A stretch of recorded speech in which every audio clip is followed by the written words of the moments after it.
Hello and welcome to the Ice Guys. This is the show that takes you into the world of the National Hockey League. Every game, every day, from a betting perspective. With pro sports handicappers, Ian Cameron, Alex P. Smith, and various guests from the world of hockey and sports betting. And now, here's your host, Ian Cameron.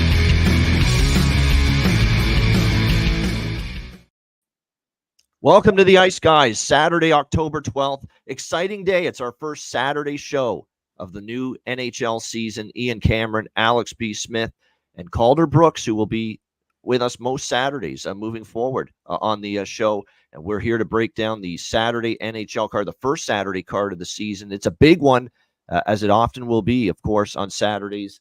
And looking forward to it. We got one day game with LA, Boston, and then we have 12 night games, 13 games total on tap today for this Saturday slate. So looking forward to it. So with that in mind, we're going to keep the recap of last night very short, very brief. Tampa Bay, credit to them. We cashed with the Lightning plus 135. A low-scoring battle. I also took a shot with the over by Fecta. That fell. But the Tampa Bay Lightning get the job done over the Carolina Hurricanes 4-1. And thanks to our guy, and I said this on Twitter X, Calder Brooks here, who got us off the schneid with the bargain bin special of the night. We were looking for that first win of the season with the bargain bin special. And our first-time guest yesterday, Calder Brooks, delivered it for us with Nikita Kucherov over 2.5 points plus 375. And he did one better. He didn't just get 3 points. He got 4 points, a hat trick and 4 points. He factored in on every Tampa Bay Lightning goal last night against Carolina. So, Calder, we thank you very much for getting us our first dub with the bargain bin. Well done. Yeah, I'm kind of worried I used up all my luck on the first show here, but we'll try and keep that rolling. No, it was great. A great win for Tampa. Vasilevsky looked sharp. That's very good news for Tampa Bay. He looked very solid in the first game of the season. So, for the first time in years, I felt the Lightning a little bit undervalued coming into the season, and they live up to the billing in their first game last night with that victory. Chicago and Winnipeg, I thought the apocalypse was upon us, quite honestly, watching that game. That we were actually going to see Arvid Soderblom register not just a win, but a shutout win in that game, but it was too good to be true. The Winnipeg Jets break Chicago's heart with the game-tying goal, final minute, 1-1. And then, of course, Mark Scheifele times 2, getting both goals for the Winnipeg Jets. They win 2-1 in overtime. Where's the offense for the Blackhawks? It's been tough these first two games for a team we thought on paper. Look, they're lined up to have a better offensive team this year with the additions they've made, with some of the acquisitions that have been brought in, but it has not come to fruition yet. Now, can't panic. It's only 2 games. We'll see tonight. They're back in action on a back-to-back against Edmonton. We'll see if things change with that, but certainly the Blackhawks have not shown that offensive bump I think a lot of us thought this roster would be capable of bringing so far this season. But tough loss. I mean, to go from, having the 2 points a minute away and then to lose in overtime. Tough one there for the Chicago Blackhawks. How about Winnipeg, 2-0, and they've played very good defensively. And Connor Hellebuck has played well. Let's give him credit. Bad preseason, rough second half of the year and playoffs last year, but he's had a nice solid 2 games to begin the season. Winnipeg giving up just 1 goal in the first 2 games combined in their victories against Edmonton and Chicago. Then the 2 late games, St. Louis, Vegas. Vegas looks impressive. Vegas looks to have a better offense than I thought. I thought they'd have to win games low scoring. I worried about losing Jonathan Marchessault, Chandler Stevenson in the offseason. But boy, oh boy, Eichel has been good in the first 2 games. Stone's chipped in. Victor Olofsson's been great.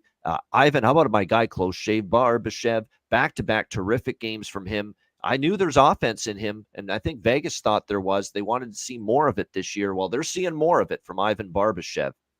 And he scores against his old team, and they take down the St. Louis Blues. They were ultimately in a tricky spot last night, back-to-back after the comeback against San Jose. But Vegas looks good. 2-0, solid wins against Colorado and Vegas to begin the year.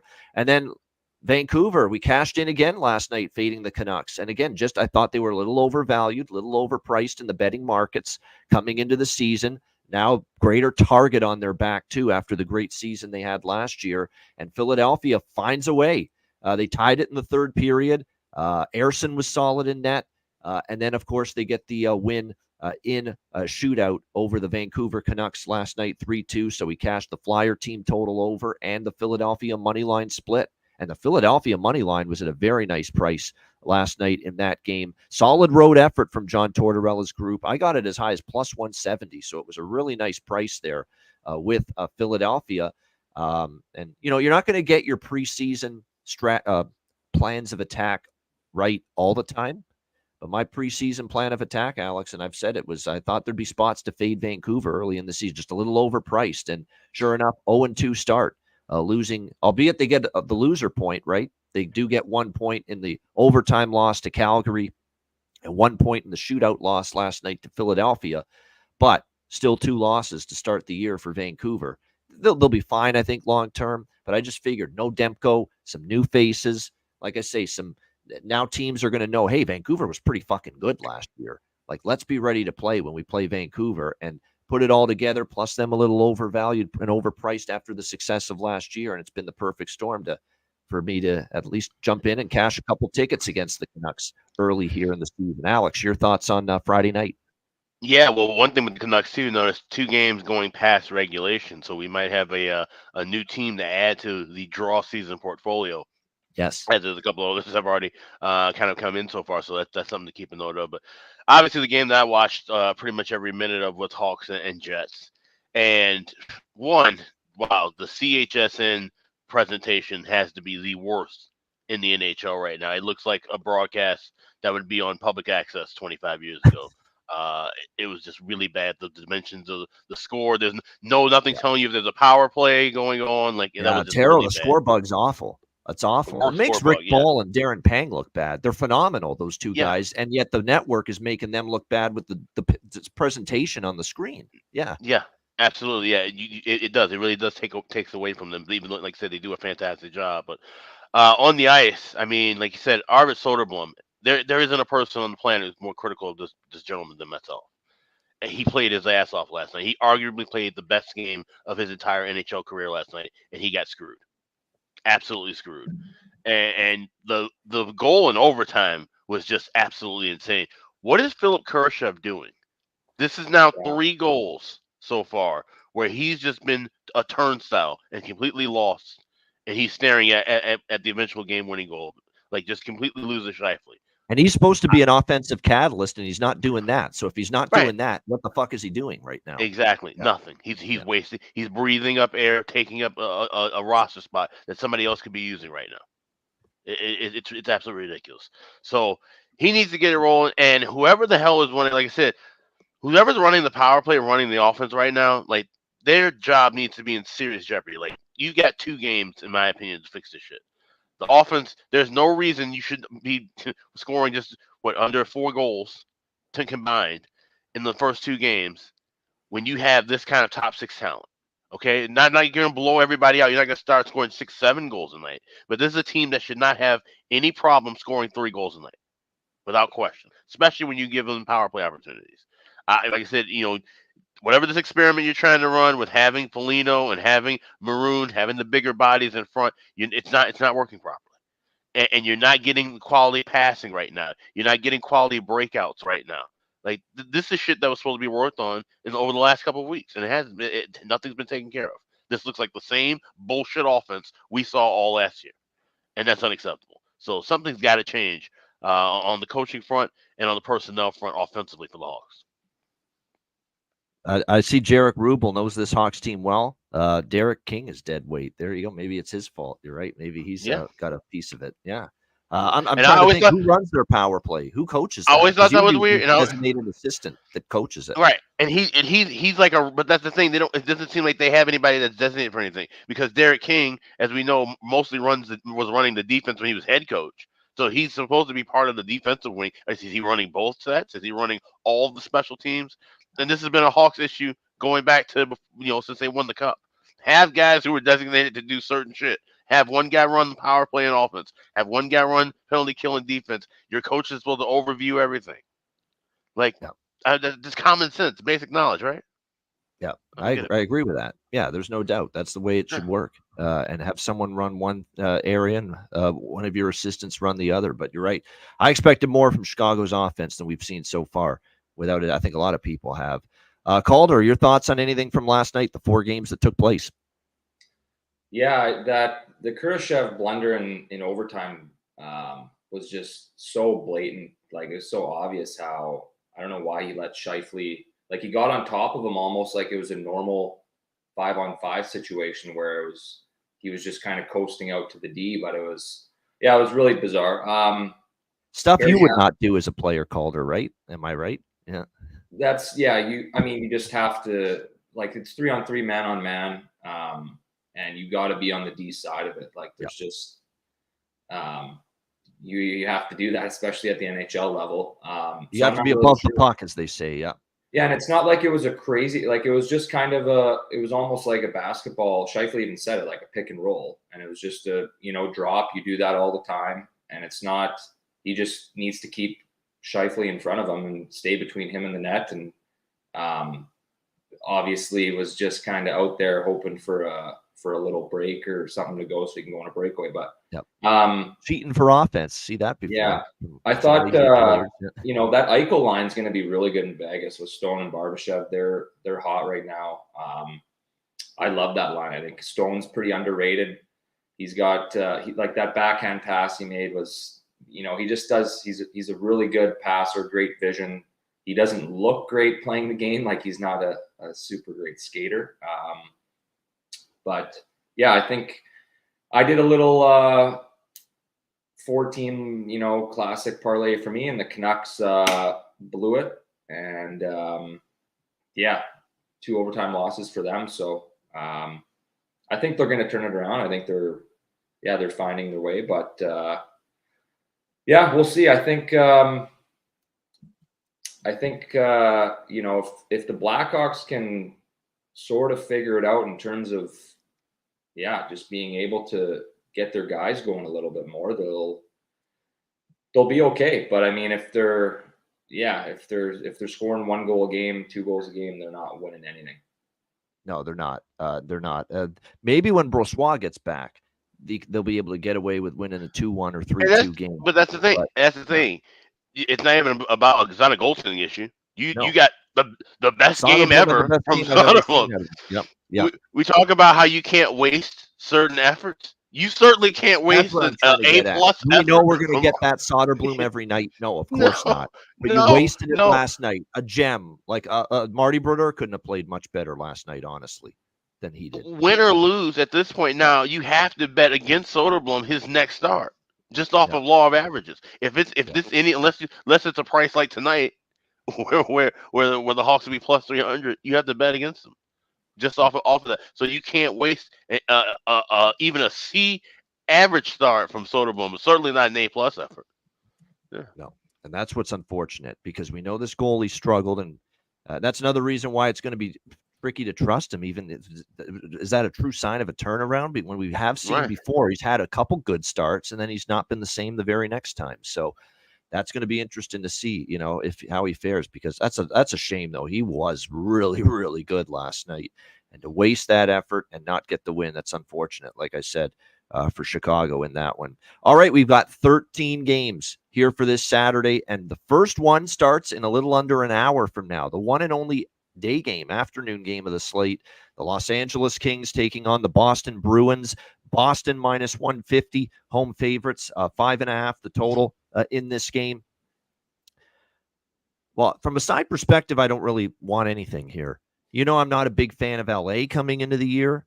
And obviously they beat Buffalo 3-1, but Buffalo's looked pretty rough in 3 games. 2 losses to New Jersey, who, by the way, got beaten pretty soundly by Toronto, I would say. Toronto was in control most of that game. So it's been a really tough start for Buffalo, and I don't want to give LA too much credit for beating the Sabres the other night, especially when the Sabres outplayed them. Kemper had a good game, and then they got into penalty trouble late, and LA stole the game late. Got a late go-ahead goal from Kopitar, natural hat trick for Kopitar. It'll be a little tougher now here against Boston, but Bruins have, and Jimmy Murphy said this yesterday, and he likes the Kings in this game. He actually said it. He likes the Kings plus 130. He recommended them. I'm sure I don't want LA, but I'm not laying it with Boston either. Their defense, and Jimmy said this yesterday, their blue line's a mess right now through 2 games. They haven't looked good. Florida lit them up. Montreal lit them up. Let's not forget they gave up 4 goals in that game against the Montreal Canadiens the other night. They've got some issues on the back end, and I know Jeremy Swayman is starting, but again, it's only his second start. He looked a little rusty. He looked a little, not sharp the other night against Montreal, product of no training camp, no preseason games whatsoever. And Boston, by the way, 2 games that flew over the total. So I'm going to go with a small over by Fecta here in this game. And I like the 1.5 in the first period more than the full game. I could see this being 1-1 or 2-0 or something like that in the first period. Maybe then it slows down a bit. But I'm going to go over by Fecta, over 5, and especially with this total only being 5.5. Take advantage now, because until Boston sorts things out defensively, and until Jeremy Swayman, gets more games under his belt and shows the propensity to be better and sharper in net and better than he was against Montreal, I'd have no problem taking first period or full game over split here in this game. I also like the draw in this game. I think the draw's got a real shot. It's plus 370 at FanDuel. Even though I don't like either side, I'm not laying it with Boston. I'm not taking LA either. I like the draw here, plus 370. This has been a very draw-heavy series at times between these two teams as well, the Kings and the Bruins. So I definitely think the draw is live here with the plus 370. I could see this one being, something along the lines of 2-2 or 3-3 going into overtime. So the draw is definitely, I think, worth a shot here with the Kings and the Bruins. As draw season, we try to keep it rolling. We had a couple good draw wins the other night, not last night, but on Thursday. We had Utah and the Islanders draw. And I'm blanking on the other one, but there was another one too that got to overtime. But definitely this one, I think, Kings Bruins, we got a shot to see some overtime here. Alex, what do you think? LA Boston. Yeah, right there with you on that draw. And like I said, I played, grabbed it a little bit last night and grabbed some of that 370 as well at FanDuel this morning. Like I said, I could just see this kind of being a slower paced game. Like I said, knowing, and Jimmy talked the other day about with LA how they've been out east now. This is 11 days because they stayed out there in Quebec City. So we're now starting to kind of manage and look at this trip a little differently because they've already been gone for so long. This being a day game, they're acclimated to the time clock. Shouldn't be an issue as far as body clock goes at that point. But I can see where it could still be just a slower pace, kind of a fair, afternoon games. LA doesn't play that many afternoon games. Boston's used to this. Boston will probably have about 15 or 16 day games in their schedule. That's just kind of common hat. So I think they get a bit more acclimated. So maybe we see a push from Boston early, but then I think LA can kind of weather the storm, maybe push back. But I definitely see this game going past 60 minutes. Yeah, I think so. I think we have a chance to see that for sure. Calder, what do you like here, if anything, with the Kings and the Bruins? Yeah, I wouldn't really touch much on this game. I think there's just, I don't really know. If anything, I don't mind the Kings plus 130 money line just because I think it's the NHL. I think the Kings are still a decent team, and I don't think Boston's looking too great right now either. So, but yeah, I don't love anything really in particular about this game. Oh, nothing wrong with that. It's a big card. That's the great thing. There's betting lines for every game that have to get posted by the odds makers, but we don't have to have strong opinions, and we don't have to bet every game. That's the beauty of us getting to do what we do when it comes to this. And this is not a game I'm involved with player props too much, not other than Laferriere for the Kings, because I still think as long as he stays up there on the top, I'd say at Laferriere for the Kings, Zacha for the Bruins. If I'm going to pick one player from each team, that I'd be interested in as far as a goal prop here in this one. Okay, the rest of the games are all night games for this Saturday slate. Florida and Buffalo. Florida minus 135 road favorites. 6 the total in this game. There is some good news for Alexander Barkov in that he's avoided the worst as far as the injury that he suffered against Ottawa the other night.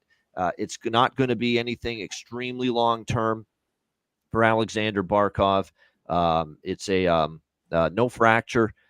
He'll be out for apparently week to week, but it's not going to be months, and it's not going to be for the full season. It's week to week is the official status of the captain of the Florida Panthers, Alexander Barkov, moving forward. So that's I guess definitely a good news, and you avoided the worst for that. But he will miss tonight's game, and he will miss some time for the Florida Panthers, who are trying to bounce back off a loss against Ottawa. Devin Levi confirmed in net for the Buffalo Sabres. Ukko-Pekka Luukkonen, he played well enough to win. You can't win if you can't score. Chicago knows that all too well now. So does Buffalo. I mean, you can't win if you can't score. I mean, they had chances against Buffalo, and Lindy Ruff said it after the game. We got to finish. We played a good game. We outplayed them. We didn't give the LA Kings too much. But if you don't convert on your chances, you're not going to give yourself the best chance to win. It's really that simple, and we're seeing that. Buffalo's having some of the same issues they had last year. The offense is supposed to be great, but it's not converting. It's not producing at the level that really it needs to be. So that's the issue. And now you got Florida here, albeit without Barkov. First game without the captain. You can see them rally the troops. We always say that. First game without a key player. Sometimes the team rolls along. So it's definitely one of those situations. I've seen. Is it not Devin Levi? I see that. No, it is Devin Levi. Yep. It's Devin Levi, Aaron. On the RotoWire, I'm seeing it. Yep. It's Devin Levi. He's in net here in this one. Either way, I think when you look at this game, I bet Buffalo against LA, more so a fade of LA. Buffalo was, I thought, the better team still in that game. They just didn't score, and LA capitalized on penalty trouble at the end for the Sabres. And the Sabres are finding ways to lose games. So I don't want Buffalo at all, I can tell you that, especially with Florida off a loss. But I know the moment I start fading Buffalo now, after trying to take them the other night, watch them rise up here in this game as a home underdog. So when you don't have the best read on a particular team, especially early in the season, it's okay to pass. It's okay to pass, and that's what I'm doing here with the Panthers and the Sabres passing. Buffalo's been an under team. The 2 games with New Jersey over in Europe, the game against LA, they've both gone under the all 3 games have gone under the total, so I'm not exactly giddy to bet an over here in this game either. What do you think here with this one, Alex? Florida, Buffalo.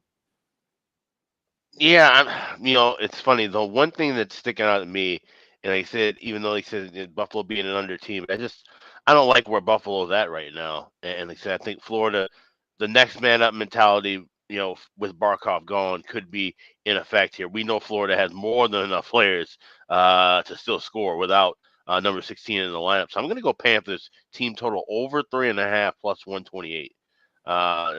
Buffalo hasn't proved to me that they've figured out some of the issues that they've had early on. Like I said, they can't score, and are they going to shell up defensively and continue to try to just play the shutdown kind of a game and grind it out? You can't do that against Florida. Florida will wear you down to death along the boards, and especially a team like Buffalo. So that won't work out for them. So yeah, 3.5 over 3.5 team total. If this does become a track meet, then I get my 4 goals, and that's fine too. So that's the only play I got here with Florida Buffalo. Yeah, I just don't love the price. I mean, Florida minus 135. I lean, and I certainly would only take the Panthers. Take the Panthers. I don't want to bet against a good team like this off a loss, and a team that's 9-1 against Buffalo in the last 10 meetings, by the way. And you're right about the under history in the chat. Someone mentioning it, Alan.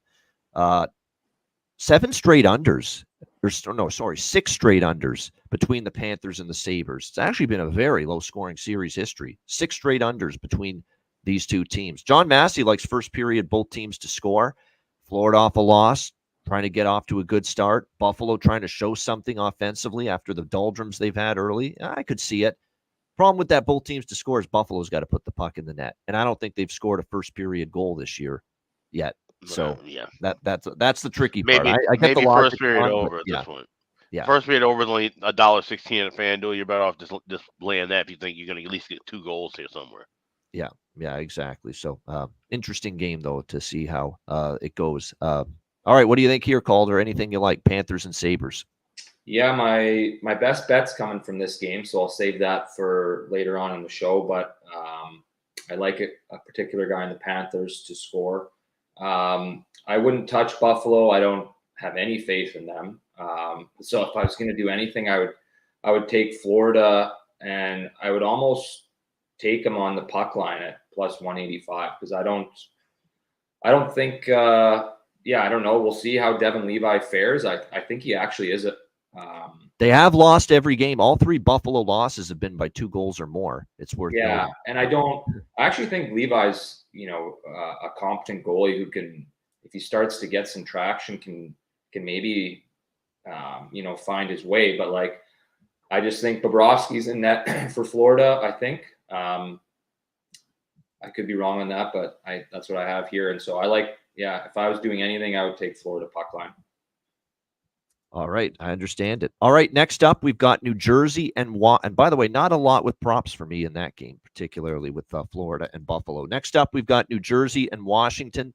Devils -140, road favorites, 6 the total. This is very interesting what we've got here. When you think about the fact New Jersey, this is now going to be their 4th game. They had the 2 games overseas against the Buffalo Sabres. They had the game against Toronto the other night, which they lost 4-2. This is going to be their 4th game of the season. For the Washington Capitals, this is their season opener. This is their very first game of the season. So you've got a team that's played, 3 games already, and Washington just playing their first right now. So that's something to be. I could see maybe New Jersey being off the jump, being good here to the point where I actually like New Jersey first period puck line in this game. I think it makes a lot of sense. You got them off a 4-2 loss to the Leafs. They probably weren't thrilled about the way that game played out for them. They're going to want to put out a better effort, better foot forward here in this game against the Washington Capitals, coming off that 4-2 loss. Washington just playing for the first time this year. I lean New Jersey in the game at -140, but I think we have a stronger edge here with the first period. Washington hitting the ice in a regular season meaningful game with their full roster for the very first time this season. They might be a step behind Jersey, who have, like I said, already had the 3 games under their belt. I think this makes a lot of sense situationally here in this game to take New Jersey here first period puck line. And I think they win the game too, but I just feel a little bit better, and I like the value a little bit more on the first period here with the New Jersey Devils. What I've done here with the first period is I've got half of the bet on the -130 money line, half of the bet on the -0.5 puck line first period, which you can get as high as +170. So a pretty good price with that first period puck line here on the New Jersey Devils. I think it's a solid situational look here. And Washington, credit to Spencer Carberry, got everything he could out of that group last year, obviously got him into the playoffs. There's questions about whether they're going to be able to get back there this year, obviously. We're going to have to see what their goaltending can do with the combination of Lindgren and Logan Thompson this year. Ovechkin a year older. Is Andrew Mangiapane going to be the answer? Is Pierre-Luc Dubois actually going to show up to play hockey this season for the Washington Capitals? That's going to be something to watch for. So still a lot of question marks here with the Capitals. And their back end to me is a little bit, it's not the greatest blue line. There's some question marks back there as well. So like I said, New Jersey off the loss. They played a few games already. Washington is not. I lean Devils full game. I might even sprinkle on the full game, but I definitely like the first period angle better with New Jersey first period money line, first period puck line split here in this game. Alex, what do you think here? Devils Capitals. I like those spots as well, but can I interest you in New Jersey Devils first period correct score 2-1 at +1200 and 2-0 at +10-1? There you go. Maybe add those in as well. Yep. Yeah, I think I'm gonna add those 2 in along with that puck line look and the money line look on New Jersey in the first period. Like I said, that makes a lot of sense here, and I definitely think that could be that's a good spot. So I'm gonna tell you on that one. Go, good stuff. So lean, like I said, like the Devils, probably win the game, but I feel even better about first period looks for New Jersey. El Diablo here in this game on Saturday night. Calder, what do you like here? New Jersey, Washington. Yeah, I love the Devils, especially. I think it's a huge point of emphasis on it's their 4th game already, and it's the season opener for Washington, and I don't really have a clue what to expect of Washington. Like, I think that if Dubois and a couple guys, some new additions, they sort of change things up there. So I'm excited to kind of see how they're going to be.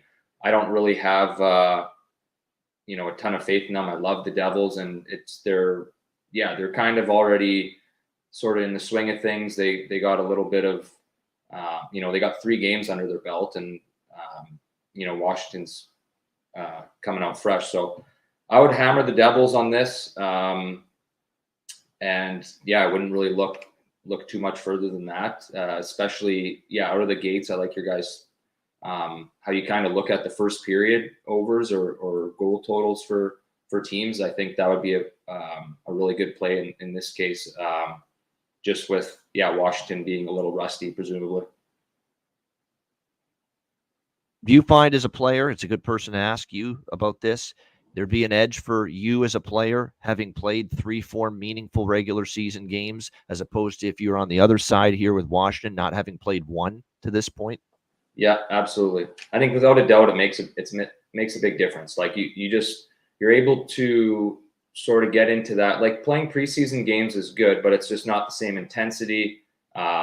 You're not typically, maybe you don't have your regular lineup and different guys in certain positions, where it's like regular season, it's the real deal. It's go time. Games go to another level. It's more intense. And so having 3 games and just sort of getting, even your body used to it and your routine and getting your wind a little bit back and sort of getting just into the swing of things. I think it's a very big factor and something that you should for sure take into consideration for this game. Yeah. Right from someone that's played. There you go. I agree. That's kind of what I thought. And it could be an advantage here for this New Jersey Devils team. As far as props go, Mercer's had chances. I think he's close to scoring. There's probably some value with him. Stefan Nason's always worth a shot, in my opinion. I know the big guns are Bratt, Hughes, Meyer, Heeshear. We get it, but I think there's some value with those players. For Washington, I think Mangiapane starting the year with Strome and Ovechkin. There's some value there. Maybe Connor McMichael as well on the second line if you're going to look at anyone on the Capitals. We'll have to see with this blue line. Like I said, Rasmus Sandin was kind of inconsistent last year. Matt Roy, didn't have the best year last year with the Kings. Jacob Chikrin's got to bounce back, and he's playing top pair with John Carlson. So he's going to have to step up his game if he's going to get that kind of responsibility this year. All right, Utah Hockey Club. How about the start for them? 2-0, including a comeback win against the New York Islanders in their first road game the other night. They take on the New York Rangers. Certainly this Utah over point total better, and to make the playoffs is happy with this 2-0 start for the Utah team. We've got the New York Rangers minus 200 home favorites, 6 the total. Poor Butch Goring. He had a tough time trying to figure out how to say the team for the Utah. He said the Utah Hockey Club team at one point during the Utah Hockey Club team. Yeah, he was sputtering over how to properly address the Utah Hockey Club. But that was pretty funny. That was a clip that was going viral on social media on the Islanders broadcast the other night. But good stuff with that. Look, I'm very tempted by Utah in this spot. I really am. And I love the Rangers, but you're getting plus 170 with this team that's very entertaining. We know they can score goals. They found ways to win. Connor Ingram has been solid. Gave up a few more against the Islanders, but the bottom line is made the stops when he had to. He is back in net. But at the same time, this Igor, and assuming it's Igor Shesterkin in net, it hasn't been confirmed yet, but we're assuming it's him. There is no back-to-back for the New York Rangers. They don't play tomorrow, so you got to assume it's going to be Shesterkin, especially with this, being the home opener as well at Madison Square Garden. He is looking for as big a contract as any goalie has gotten in recent memory in the NHL. And in that Pittsburgh game, he played like a goalie that's looking for a deal like that. He was terrific, obviously notched the shutout. And that's a Pittsburgh team that, even though we got some questions about them, they did bounce back the next night and put up a 6 spot in a victory against the Detroit Red Wings. The same Pittsburgh team that got goose-egged by Igor Shesterkin, who I think is playing with a serious point to prove right now that I want to be the highest paid goaltender in this league in a very long time. And he is certainly driving up the dollar amount that the Rangers may have to pay the piper and give him if he keeps playing like this. So he looks like just situationally, it feels like you're going to get the best of Igor Shesterkin, with this contract impasse still ongoing between him and the New York Rangers. The rest of the Rangers were very impressive, albeit, Penguins we don't think fondly of, but it was a dominant performance. Kreider was terrific. Lafreniere, I think he's going to have a great season. He had a terrific goal in that game. You got Hedel and Cooley and some of their bottom six forwards stepping up. Their blue line collectively played solid. So that was good to see. I think when you look, too, at this New York Rangers team, keep in mind as well, they didn't even have Ryan Lindgren. He's out to begin the year with the upper body injury. So they played without all six of their defense, a key one in Lindgren. And still, as John Massey says, no odd man rushes for Pittsburgh. It was a very, very well-played defensive game, and Shesterkin took care of the rest. So I'm a little conflicted because Utah, to me, is a team I want to back. Utah overs are certainly something I'm looking at. I lean in those directions, but Rangers are really good, really, really good. And with all due respect to Chicago, who's now 0-2 in the Islanders, this is a step up for Utah, playing a true heavyweight, a true elite in the Eastern Conference. One thing I'm on the fence about whether I go to the well with Utah. I'm not on the fence about going to the well with Dylan Guenther to score a goal right now. He is absolutely tremendous, and if anyone's going to get on the board for them tonight, it'll be him. He's been absolutely spectacular to begin the year. So I've got a lukewarm lean to Utah in the over, but I don't love it, and I don't love the idea of going against Shesterkin with a serious axe to grind and point to prove to try to get this number on his next contract driven up to the point where the Rangers are going to have to give in if he keeps playing like games like he had against Pittsburgh. Very interesting dynamic, that is, the Shesterkin dynamic. What do you think here, Alex? Utah, New York Rangers. Yeah, that's going to be, like I said, a very interesting thing now moving forward. Like I said, if he plays like he's worth $11 million, then yeah, they're going to have to pay them that $11 million. So we'll keep an eye on that. But like I said, Utah has been very impressive so far. And like I said, we like that. At least I like the angle of them being on the road right now after getting that first win, and now having to build off of that comeback win. Like I said, this is now the time. We had a lot of former players on during the previews, and they all talked about. We mentioned the long road trips. They said, getting that camaraderie, building that team unity, and be able to do that early. That's a good sign for Utah. Of course, not a lot of these guys have already been together when they were part of the Coyotes, but still, just to, galvanize themselves more as Utah Hockey Club and get these wins on the road and play these top tier teams early. It's a good sign. It's a good thing. So I'm not going to play the money line. I will be kind of looking and leaning toward them live. If I see them really give an effort, if this is a tie game after the second period, I might look toward grabbing some Utah live. But I love this first period over. I think we get goals going both ways. A smaller play on both teams to score in the first period. And like I said, Dylan Guenther to score. It's not bargain bin range, but still it's plus 230. That's I think that's way too high for a guy who's been scoring like this right now. So I'll have that on my card as well. Yeah. By the way, Utah, for those of you that like overs, and I know Alex and we sure do, Utah first period over, full game over is cashed in both of their games this year. Keep that in mind. They're 2-0 first period over, 2-0 full game over. And the Rangers had their game against Pittsburgh go over in the first period. It was a push on the full game total, but that's all because Pittsburgh couldn't dent the armor of Igor Shesterkin. So I still lean overs, and I lean over by Fecta as well. I'll be honest, I always come on this show and games I'm on the fence with like this. By puck drop, I'm sprinkling at least, a quarter unit. Something smaller on my leans that I say on the show that I'm not sure I'm going to bet. I'll be honest, right? That's me, Mr. High Volume. I'll end up on Utah and probably a little over by Fecta, but small. I stress, keep it small because this is not a strong opinion for me. What do you think here, Calder? Utah, New York? Yeah, I think it depends if Utah went out last night in New York City, really, if the guys had a night out or not. I think it's a pretty good road trip for them, switching things up from more of a little bit more mellow city in Salt Lake. And they're in the big city of New York. So I'd like to know if I had any insight on if the guys had a night or not. That would go into me betting. I think that goes for all of us. Yeah. I hope they did. I think you can enjoy yourself and still come to play the next day within reason. But I think New York's a far better team. I'm not going to touch them on any like minus 200 on the money lines. So I kind of like what Alex said about waiting to see maybe during the game how things are shaping out, and if it's a close game going into the third period, maybe do something on Utah I think the one guy that I think is going to have a big year and is making huge, like last year had a big season, Lafreniere. How do you say his name? Lafreniere. Yeah. Yeah. A lot of people say Lafreniere. I've heard that a lot. Yeah. Well, I was about, So Lafreniere. That's how I say it. Yeah. He's become like a very high end, points player, like top 6 guy. He wasn't really putting up points early on. Now he is. I wouldn't mind. I kind of like him to have maybe a goal or point because I think he's going to have a big season, and he had a highlight reel goal the other night. So that's my thoughts on that game. Yeah, I find the last couple of years we've seen these teams get off to these hot starts, and there'll be a leveling off. Even with Utah, there'll be a leveling off at some point. But there's a lot of times these teams they play with great confidence.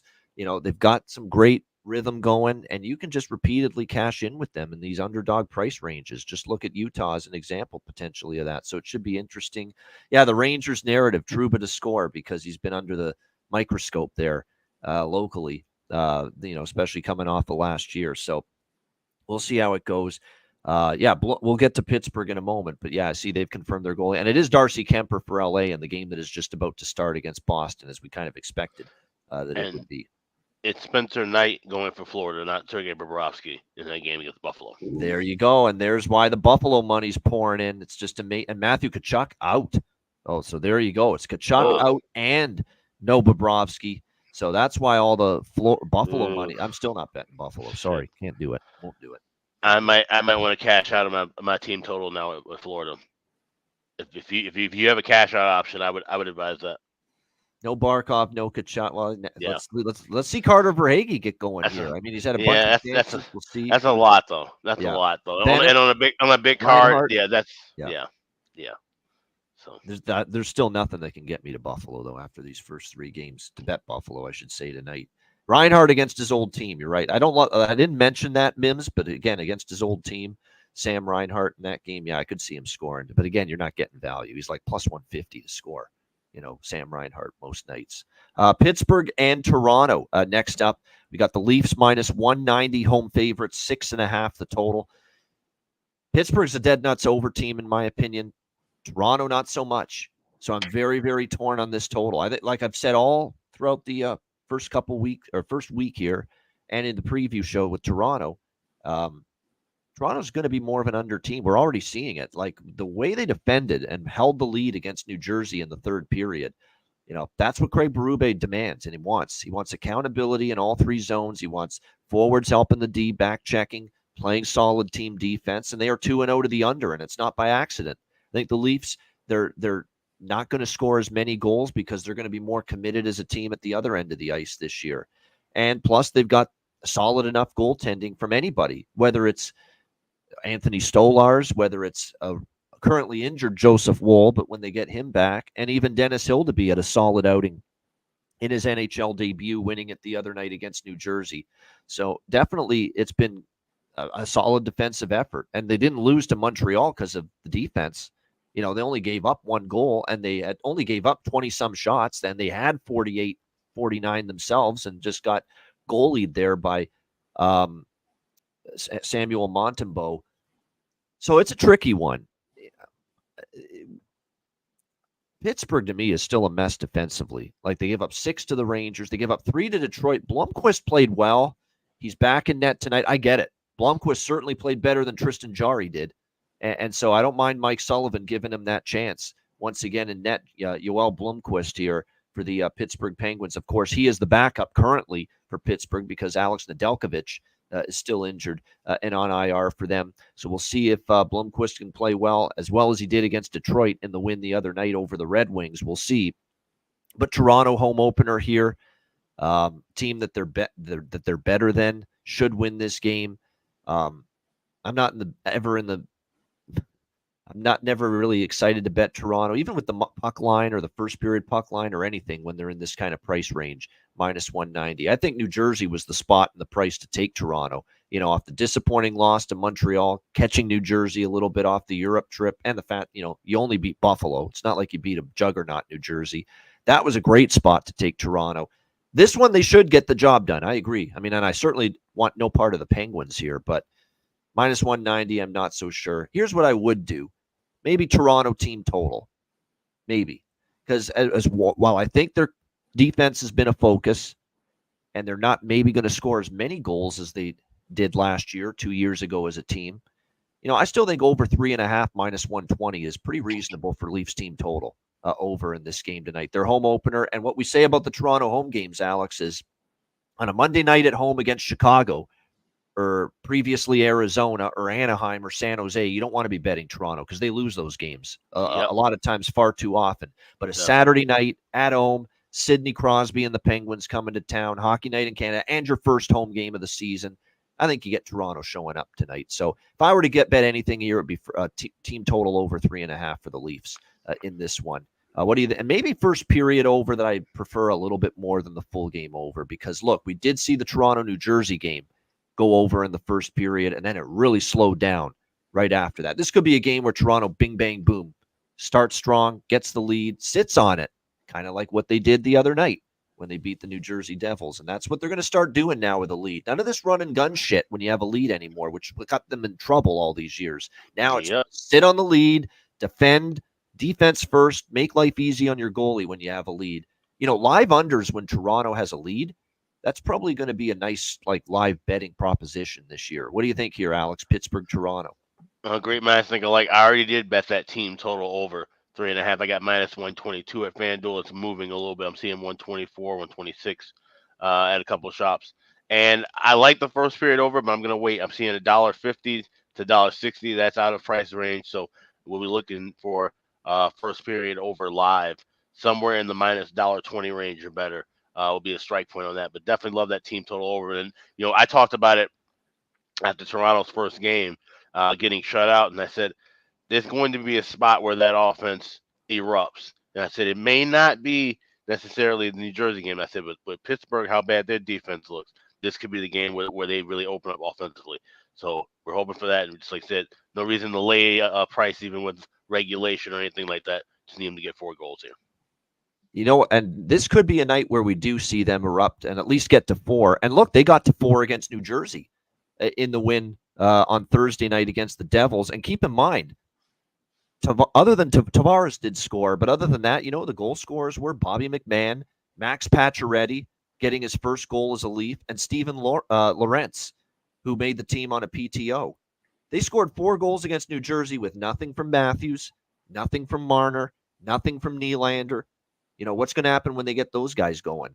So, and maybe tonight's going to be the night we see the big guns, Matthews, Marner, Nylander, even Matthew Nyes, because he's playing on the top line with Matthews and Marner. Maybe this is the night they get going for the Toronto Maple Leafs. And there are a lot of props I like in this game. I'll get to those in a moment. Calder, what do you think here? Penguins, Leafs. Yeah, I think it's time for Matthews to come out and score 1, if not 2 goals. I kind of like him even to have the first goal of the game at plus 375. I think it's a little bit of an out there of a bet, but he hasn't, really, he hasn't had a hot start to the year. And I think it's Saturday night, hockey night in Canada and Toronto. I think he comes out firing against Sid. I like Bunting too. I saw someone in the comments say Bunting against his former team. I think that's kind of interesting. I think he already has scored against Toronto since he's been with Pittsburgh. So I agree. I think that's worth a look. Drew O'Connor, man. O'Connor, keep riding him, playing with Crosby. He's worth a look again. Yep. Yeah, exactly. I was even going to say Bunting over 2.5 shots at plus 125. I didn't mind that for a prop just because I think, I think guys are going to be fired up to play. It's a Saturday night in Toronto, 2 big-time teams, a lot of big names in it. I think, the Toronto big guys, it's time for them to get going, and I think they could put up 5 or 6 without a doubt tonight. What did you say that price was, Calder, on the Austin Matthews to score the first goal? What did you have on that? I had it at plus 375, I believe. Yeah. That's it? Goal scorers first, Austin Matthews, plus 375. Wow. She's not getting a bargain on that. Plus that's plus 375. It's a bargain bin price, but to get the first goal, that's plus, wow. There's got to be better prices out there than that. FanDuel's got $650. Yeah. Oh man, you got to start line shopping, my friend. Yeah, I was like $375. Yeah, I'm like that is awfully low for first. Like I'm like no, that would be like an anytime goal scorer. I'm like no, it would be that would be minus a price. Yeah, because that's crazy. He's minus 150 for anytime. I use bet 365, so maybe I got to switch. And I love use another book for that. No, I love 365, but that doesn't mean they're always going to have the best price and the best odds for everything. And clearly they don't. I'm glad you guys brought that up because I don't even know. Like, I don't know if that's really. I thought it was okay, but I'm kind of in the dark on like if that is reasonable or not. So that's good, you guys. Not reasonable when I can get plus 650 at FanDuel. It's definitely not reasonable. Yeah. Well, there you go. Yeah. Okay, well, disregard that. I actually do like him. Well, if I had him at plus 650, that's why I would really sprinkle. Now that's not bad. That's when I start to get interested, and I understand why he's that low for first goal. He's Austin Matthews. He's a guy that scored almost 70 goals last year for the Toronto Maple Leafs. So yeah, I get it. Yeah, as far as props, Bunting, Drew O'Connor. Look, Beauvillier did cash in with Sidney Crosby against Detroit, so I wouldn't hate taking a shot with Beauvillier. For Toronto, I'm going to go back to the well with Matthew Nyes. I think this could be a night where Nylander, Matthews, and Marner make an impact. Nick Robertson has not carried his preseason over, so I'm going to probably lay off Nick Robertson. This will probably be the night he scores. Watch it happen for Toronto. But yeah, Matthew Nyes still value to me on that top line. And look, I'd go to the well. I'd take a shot with Pacioretty, the three guys that scored the other night, because I thought they had a multitude of chances. Pacioretty, and even on the fourth line, McMahon and Lawrence, I should say, for Toronto. They really generated a lot. You put a couple bucks on those guys to score, it could really pay out for you. So keep an eye on that for sure. Those guys on the bottom six really have played well so far in 2 games for Toronto. All right, next up, Nashville, Detroit.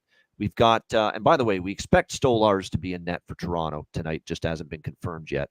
Nashville, Detroit. We've got Nashville minus 140 road favorite, 6.5. The total in this game. Yeah, that tells you all you need to know about Detroit's goaltending this year and how much we question it. And their D, really. Their D was not great either against Pittsburgh the other night, the 6-3 loss at home. But Ville Husso had a great preseason.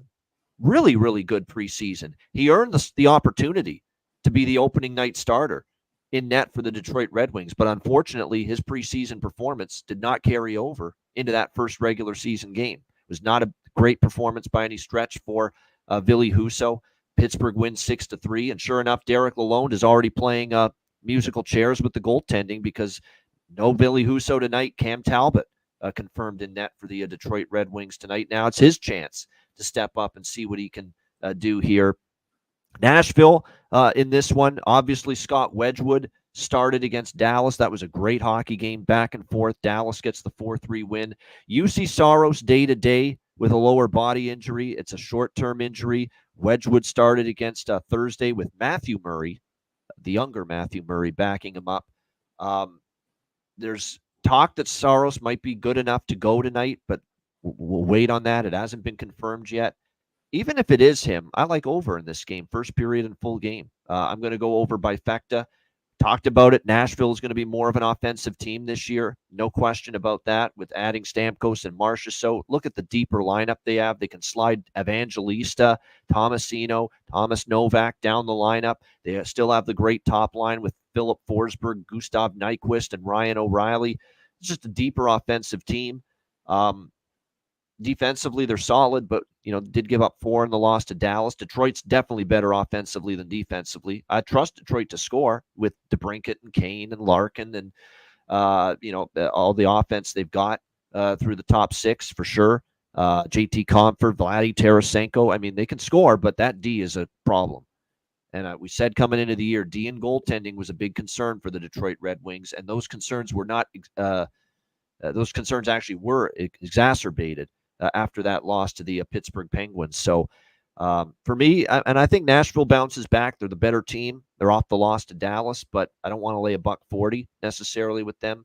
Maybe Nashville team total would be the preferred route for me in this game rather than minus 140. Because like we said with Toronto, you can avoid laying these prices like Toronto minus 190. Instead, you can take over 3.5 minus 120. Instead of laying minus 140, on the road with Nashville. You can take over 3.5 their team total at a plus price.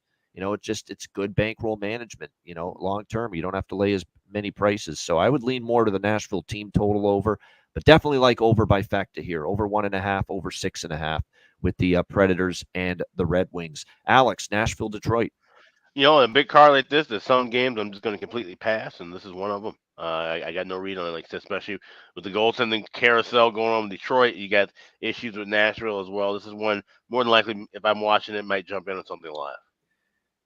Yeah, and even a great goalie is Saros, even if he does play, and we don't know that yet, I still am comfortable with overs because he didn't play a ton in the preseason. He is coming off a lower body injury. Who knows if he's going to be great? If it's going to be the best version of UC Saros tonight.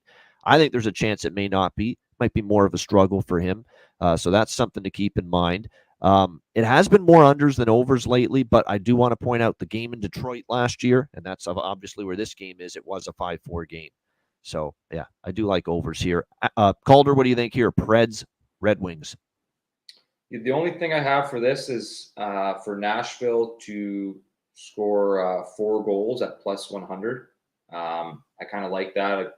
You touched on it a lot in terms of if you don't like, the line on them actually winning the money line or whatever it may be. I think they can score, and I think Detroit's has a useless goaltending situation right now. So I wouldn't really touch anything else other than I think they could Nashville score 4 goals at plus 100 is what I have here. Maybe that's a terrible odds for that too, but I like them to score that amount of goals is what I'm saying. Ottawa, Montreal next up. Ottawa minus 160, road favorites, 6 the total here in this game. They're a plucky, feisty little group, this Montreal, and I figured they might be this year, and you got to be impressed. They get the win against Toronto, even the loss against Boston. We knew they'd be up against it. Boston's angry after the loss to Florida, home opener. Caden Primo in net. It was ripe for Boston to unload offensively, and they did. And even in the 6-4 loss the other night, this Montreal team has been very, very feisty. And I'm not comfortable laying minus 160 on the road with Ottawa. That being said, I was very impressed with Ottawa. It's just one game. They haven't totally converted me into a believer just yet. But that was a good first step against Florida the other night. The defending champs, great defensive effort. Linus Ullmark looked the part of a huge upgrade in net for the Ottawa Senators this season in his very first start. We expect Linus Ullmark to be in net here, but not confirmed. And we expect Samuel Montembeault to be in net for Montreal, but again, not confirmed. And we know Montembeault, an absolute masterpiece of a performance against Toronto, almost 50 saves in a 1-0 shutout win over Toronto on Wednesday night. So this could be an under, with the 2 goalies, obviously very capable, and the way they played so far. And, Montreal's game with Montembeault in net was a 1-0 affair. Ottawa, Florida stayed under the total the other night. So could this be an under with the Sens and the Habs? I'm thinking it could be. I'll tell you what, though, Montreal, don't give them power plays. That's going to be critical to beating them because I think their puck movement with the man advantage has been very impressive. Ottawa's owned this series 9-0, 9 straight wins, 9-1 in the last 10 meetings against Montreal. And it has been heavy to the over. 4 of the last 5 meetings have gone over, but I'm pumping the brakes on betting it over here. I do respect what I've seen from both teams defensively, but especially the goaltending from both teams, assuming we get the matchup we think with Ullmark versus Montembeault here. Alex, what do you think? Sens, Habs? Yeah, it's confirmed. Both those goalies will be in net. And I bet this morning. I like Montreal. I actually got plus 135, so if you get plus 140, it's a better price.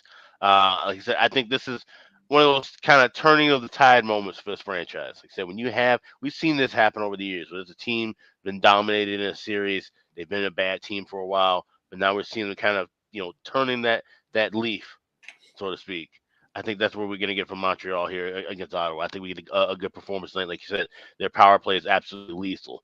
And I think that's going to continue to grow and blossom as time moves on. So I think this is a good time to buy low on the Habs. Plus 140. It's one of the top plays on my card. I like Doc. I actually like a lot of those. How can you not bet Caulfield right now? I mean, he's just absolutely on fire. Now, again, we're not talking about great prices anymore with him to score, but, even at plus, if you got a great chance for someone to score, even betting plus 140, plus 150 on someone like a Cole Caulfield's smoking right now to begin the year. Pinto is terrific value. Pinto scored in the opener for Ottawa. I think he wants to really make amends for his, and we love that he's into betting, but at the same time, he can't be doing what he was doing. So that's what he got in trouble for. But nevertheless, Parlay Pinto, as we call him, I think has a chip on his shoulder to, say, hey, I screwed up, but I want to just prove myself. And how do I do that? Have a great season.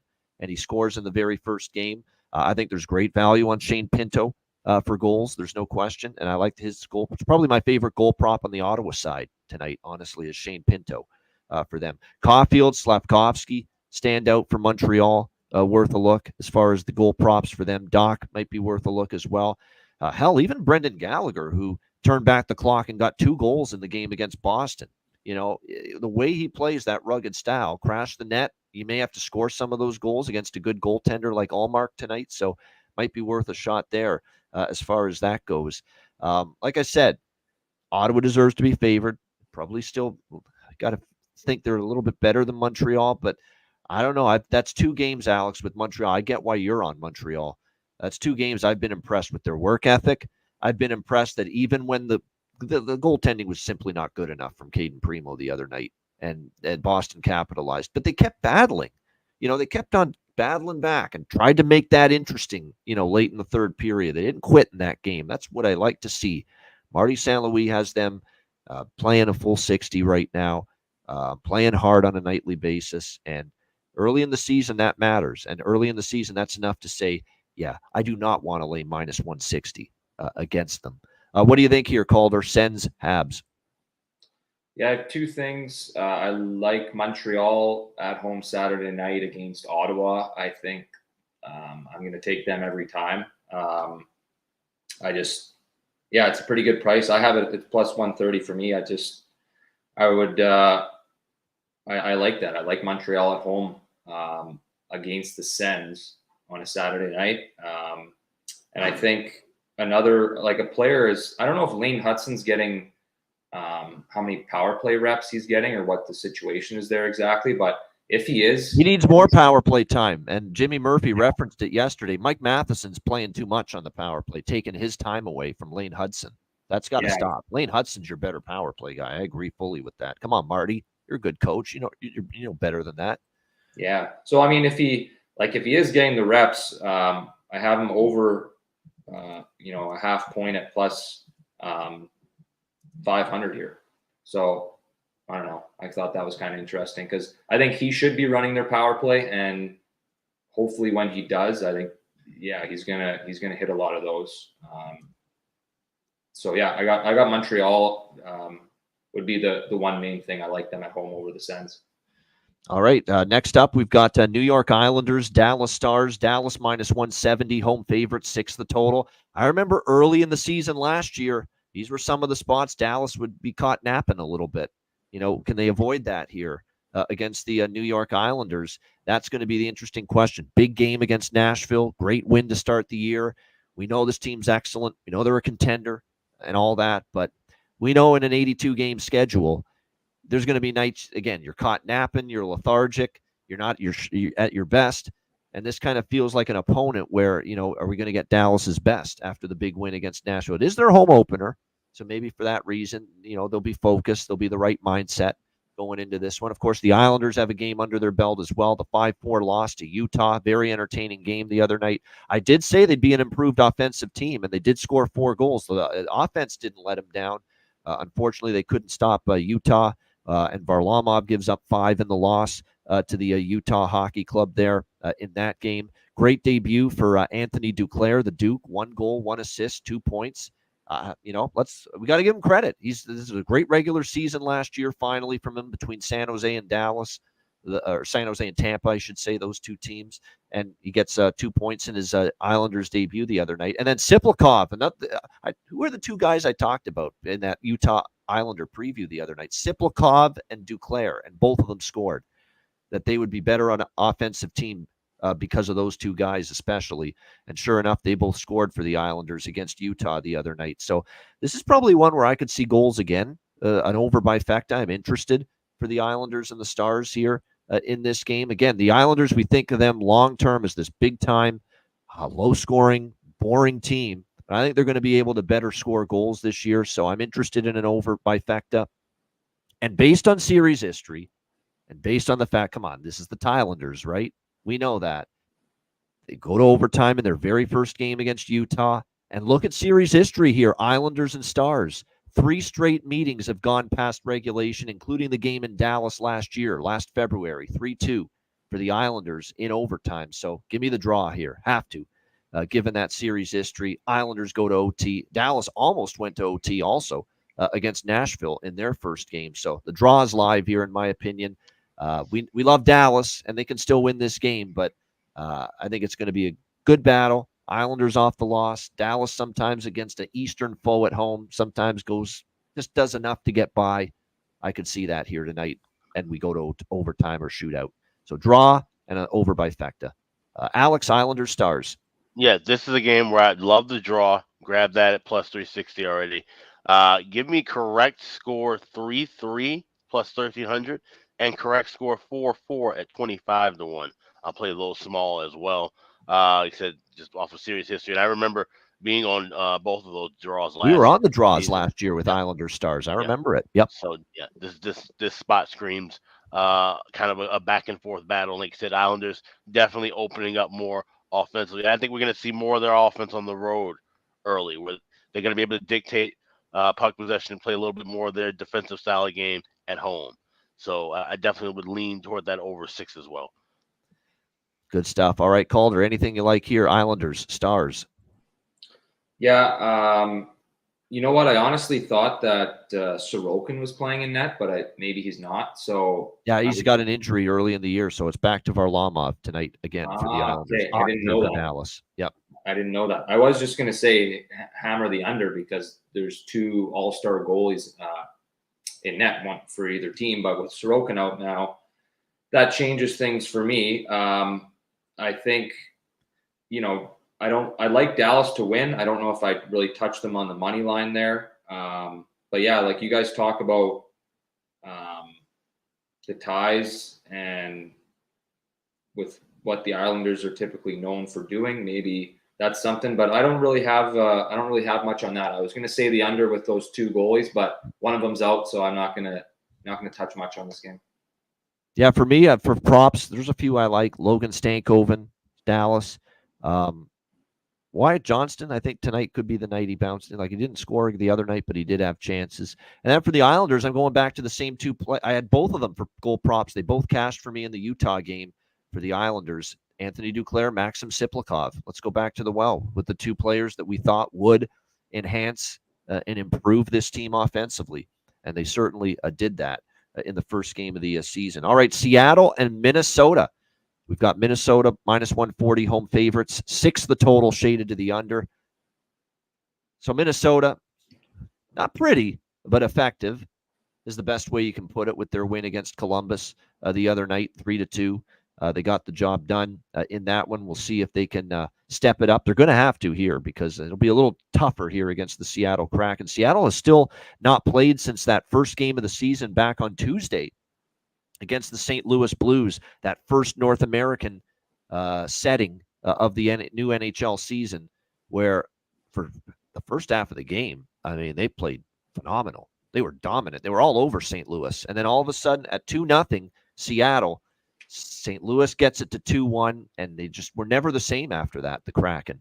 Blues got momentum, and then they scored again a couple of times. It really took a lot of wind out of the sails of the Kraken team. It took a lot of the wind out of the crowd at Climate Pledge Arena, and Seattle could not get that tying goal in the third. St. Louis hangs on for the 3-2 win. But for a good half of that game, Seattle was really, really on their game. They can get back to that. I think they've got a chance here tonight on the road to beat this Minnesota team, which is something they did last year. It was toward the end of the regular season. Seattle came to Minnesota, Minneapolis, St. Paul, and got a 4-3 win over the Minnesota Wild. So I'm taking the dog here. Just give me the Seattle Kraken. I think potentially a live road underdog here, plus 120 as they look to bounce back here following a tough setback against St. Louis where they played so great for the first half. And once St. Louis got the momentum, Seattle couldn't get it back again. What do you think here, Alex? Seattle, Minnesota.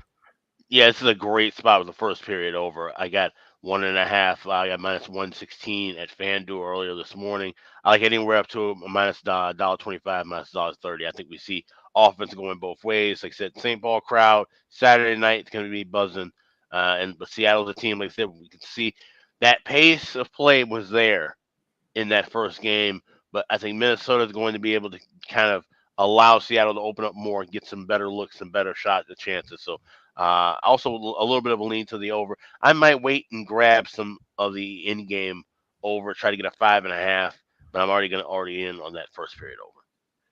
By the way, we have Joey Decord in net for Seattle confirmed. Marc-Andre Fleury, the Flower, his first start of the season here for the Minnesota Wild. So they are your confirmed goaltenders here for this one. For props in this game, like I said, Minnesota's had the same lines, it feels like, for like a year and a half now. So you're not getting that, whoa, someone's moving up. You're getting great value.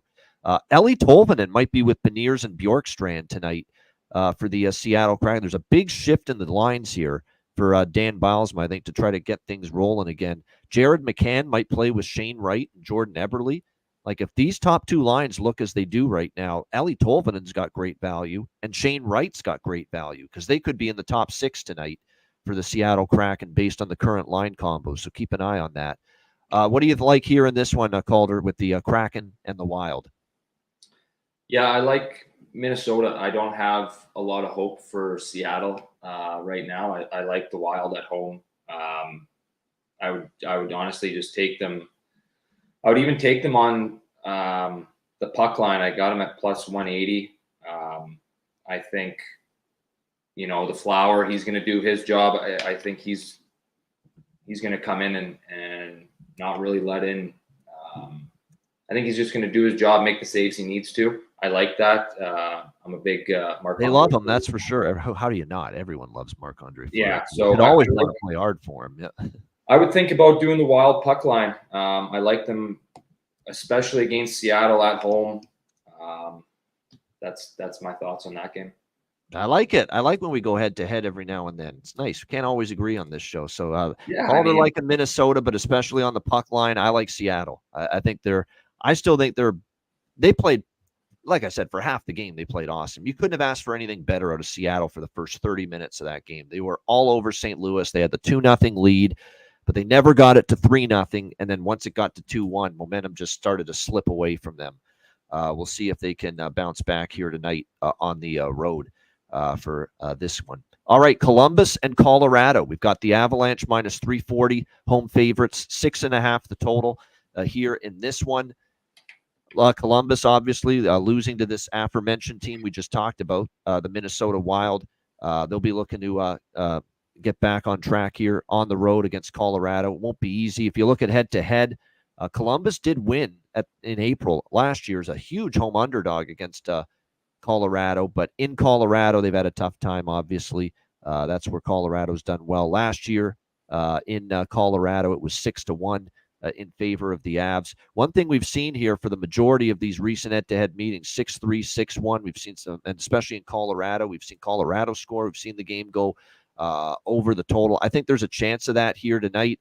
Merzlikins and Georgiev are currently projected to be the goaltenders, but neither confirmed. There's still all those injuries up front that we talked about for Columbus going into the Minnesota game. Voronkov, Jenner, Danforth, among others, are out. Jonathan Drouin is now on the injured list, though, for Colorado. So they're already without, of course, Lehkonen. There's no telling if Big Val Nichushkin, if or when he's going to be back on this team. So there's some lineup shuffling here with this one. Miles Wood, Nathan McKinnon, and Mikko Rantanen. And apparently the Mr. Double name wants it Ivan, apparently was how he wants it pronounced. He doesn't want to be called Ivan. It's Ivan, apparently. So Ivan's going to be on the second line with Casey Middlestat and Callum Ritchie. I mean, that's more of a patchwork forward group than I've seen in a very long time here for Colorado. That's why I'm not bullish on the over. It feels like it could Colorado could light it up.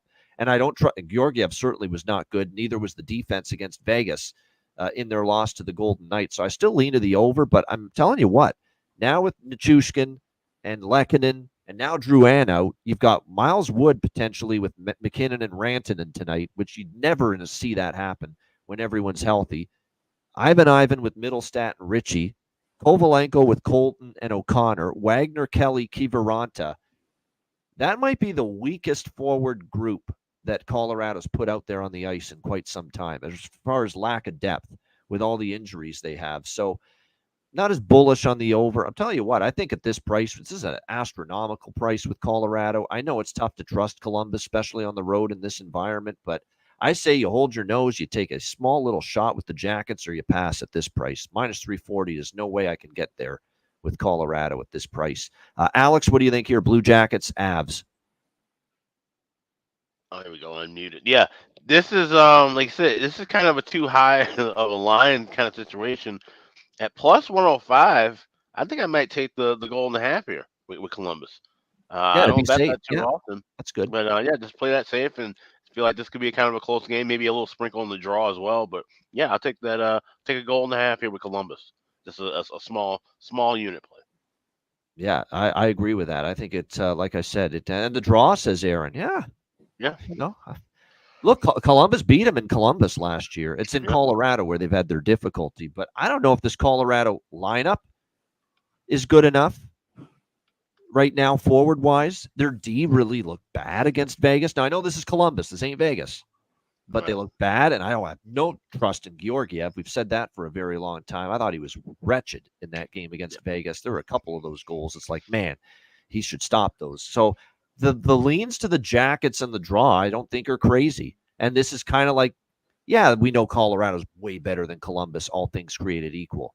But this is about the price point, the overall package. Colorado D struggling a bit. Georgiev struggling in the first game against Vegas.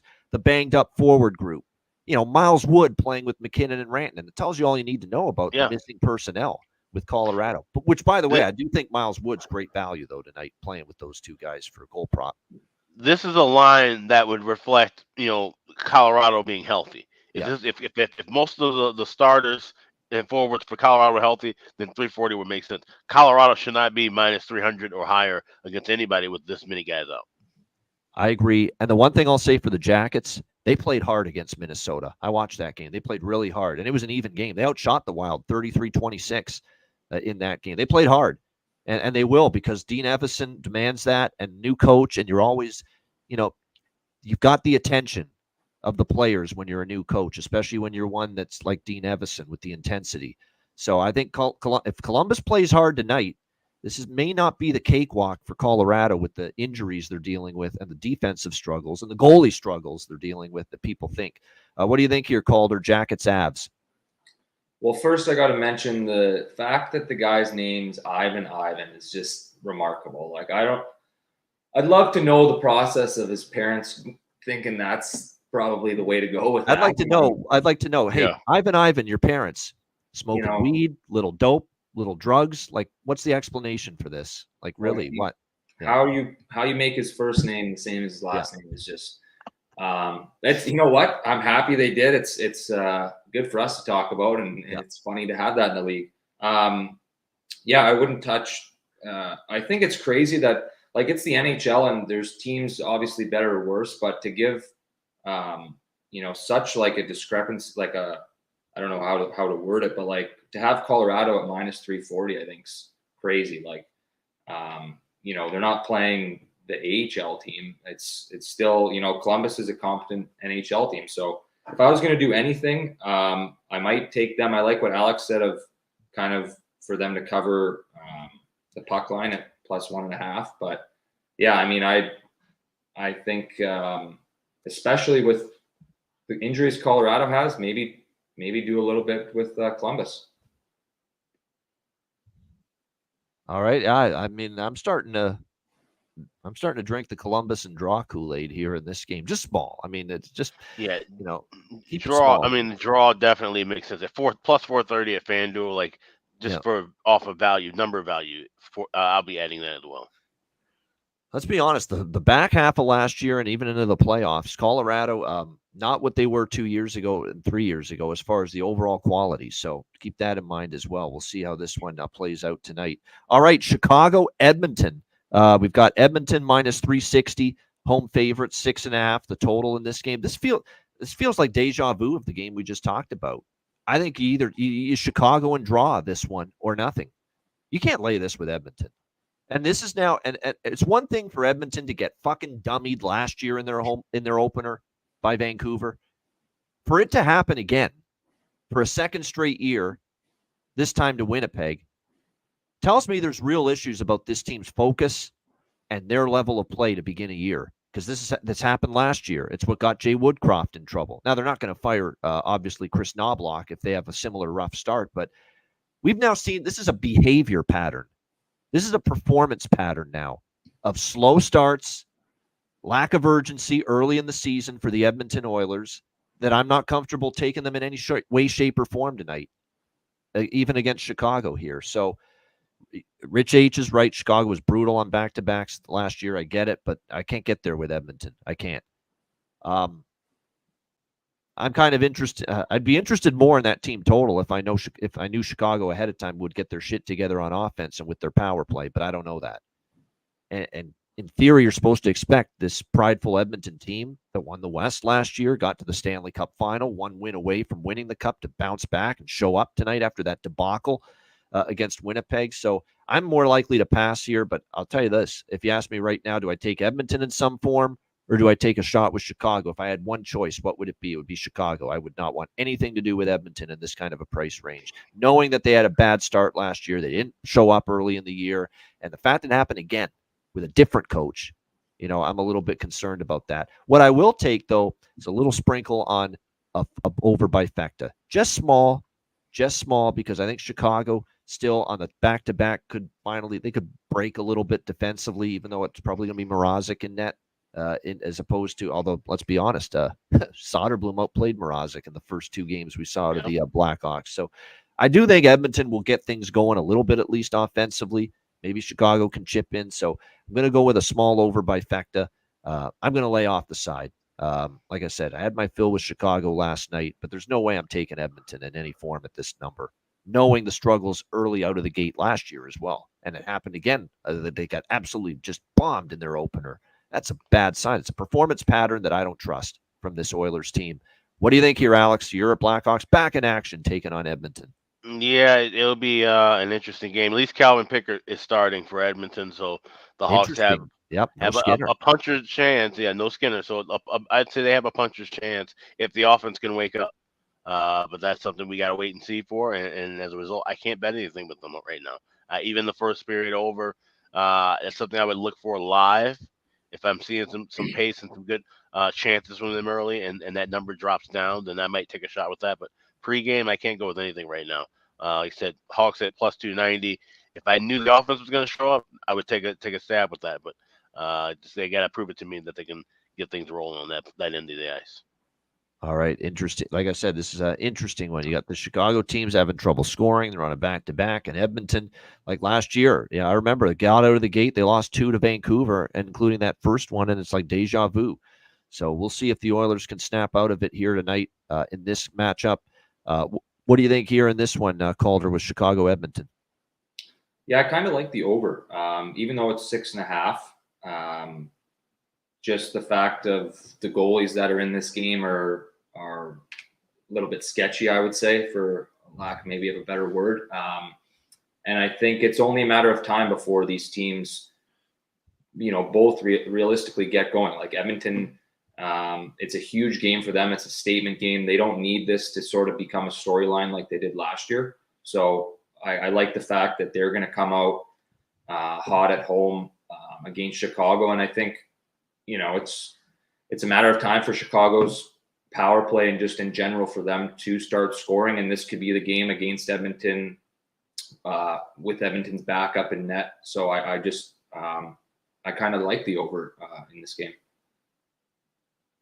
That's my only bet I'm taking. Wouldn't touch anything else. So I like the over. Good stuff. All right, nothing wrong with that. Over 6.5 here. And for a prop game, not bullish on a lot of the props. I mean, I'm trying to look here. Do we get something this time? The team's got to actually score a goal. But there is, I think, some value on Jeff Skinner for Edmonton and Victor Arvidsson maybe for the Oilers, 2 of the new guys in the lineup.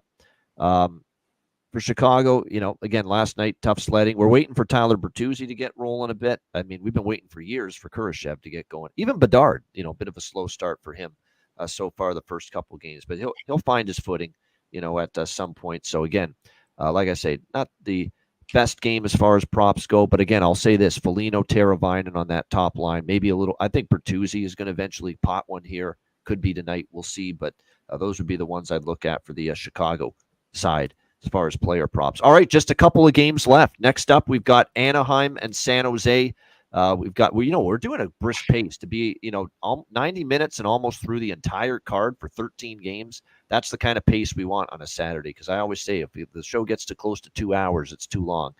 We've got Anaheim minus 135, road favorites, 6 the total here, shaded to the over in this game.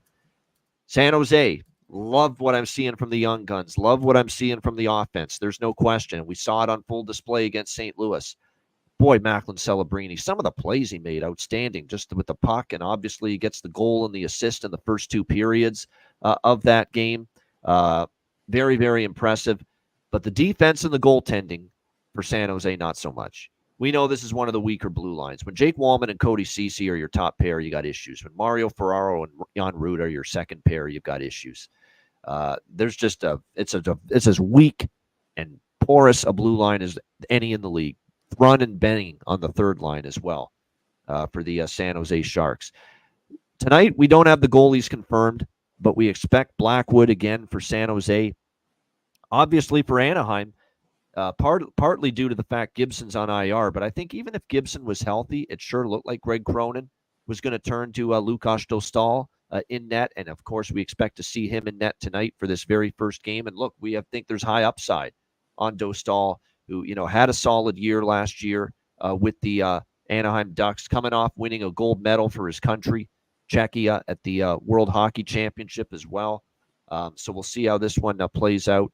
Unfortunately for the San Jose Sharks, just as we're getting excited about the debut of Celebrini, the 1 goal, 1 assist performance, here he is with the lower body injury, placed on injured reserve earlier today. You hate to see that, right? First game, and he was so good, so electrifying, and already out here for the San Jose Sharks. So that does take a little away from them offensively, although, of course, you've still got Will Eklund. Fabian Zetterlund scored. Tyler Toffoli was brought in for some offense. I like the additions of Barclay Goodrow and Alex Wenberg. Barclay Goodrow's on one of the offensive heaters of his lifetime right now. If you go back to the playoffs with the Rangers last year, like, this guy is suddenly becoming an offensive dynamo, and he scored again against St. Louis in his San Jose debut the other night. So I still think San Jose has some goals in them here, but I certainly don't trust them defensively or in net after what we saw. So I lean Ducks here, but I don't love the price at minus 135. I'm more likely to go with Anaheim team total over 3.5 at plus money, by the way. You can get plus 120 with an Anaheim Ducks team total over. And I'm also going to go over by Fecta here. I think until proven otherwise. Now, Celebrini's absence does hurt the offense a little bit, but I think until proven otherwise, the defense and the goaltend just look so awful at times against St. Louis. And they gave up 40 shots just about in that game as well, that they are an over team until proven otherwise, the San Jose Sharks. So over by Fecta. I'm going to tack on an Anaheim team total over as well. Alex, what do you think here? Ducks, Sharks. Yeah, I'm going first period over 1.5 minus 130, and I'm also going with both teams to score in the first period at plus 170. I think we get goals early and often. Might see a little bit of a slowdown pace later, but definitely like things to start off early with the overs. There you go. You answered Mac's question there. First period, both teams to score. Alex indeed does like that. And I might even sprinkle on that. I could see both teams getting on the board first 20 minutes. Calder, what do you think here? Anaheim, San Jose. I'm taking San Jose money line straight up. I think these are 2 bottom of the league teams. If there's a team San Jose could or should beat, Anaheim would be one of them. So I have no problem taking them. I don't think it's plus 115 if they're an underdog. Fine, I think that's fair to me. I like them against Anaheim, so that's what I'd do. All right, there we go. I like in San Jose. the reason why, again, with San Jose, I do think I definitely think they're improved offensively. It's going to come down to whether they can keep the puck out of the net. And clearly they showed that still could be a bit of a challenge for them with the way they played against St. Louis in their first game. All right, we have reached the end, the final game of this Saturday NHL slate. Calgary hosting Philadelphia.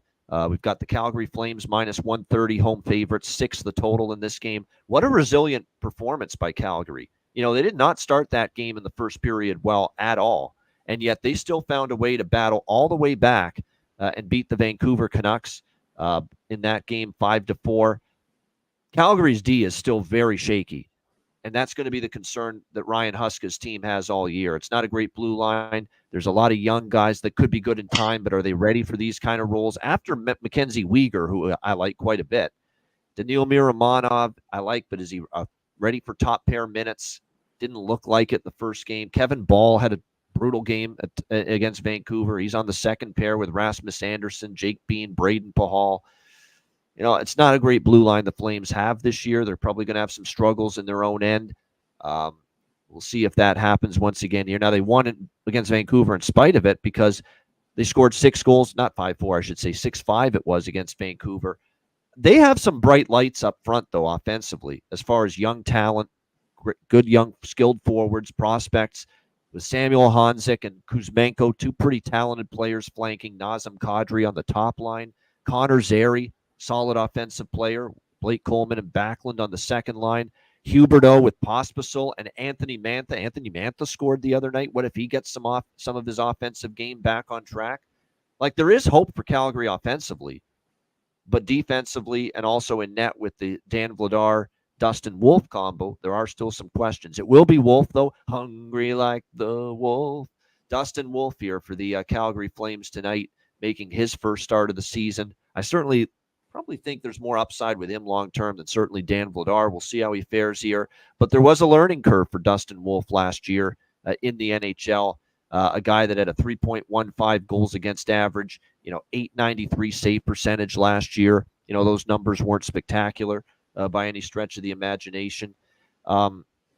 Philadelphia back-to-back, tough spot, gutted out a shootout win against Vancouver. So both of these teams have a common opponent here, Vancouver, and they both beat Vancouver.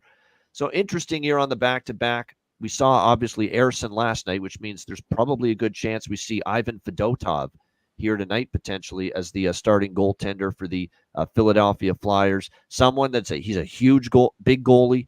He's definitely got tons of size. But again, still a very raw, project of a goaltender, if you will. Remember, last year, 4.96 goals against 811 save percentage for Fedotov last year. So clearly, based on last year's numbers, there's still a lot of room for improvement here. I think we can somehow get ourselves out of with this game, maybe up and over this total. Calgary, to me, is an over team, and they showed that against Vancouver. Philly, not so much.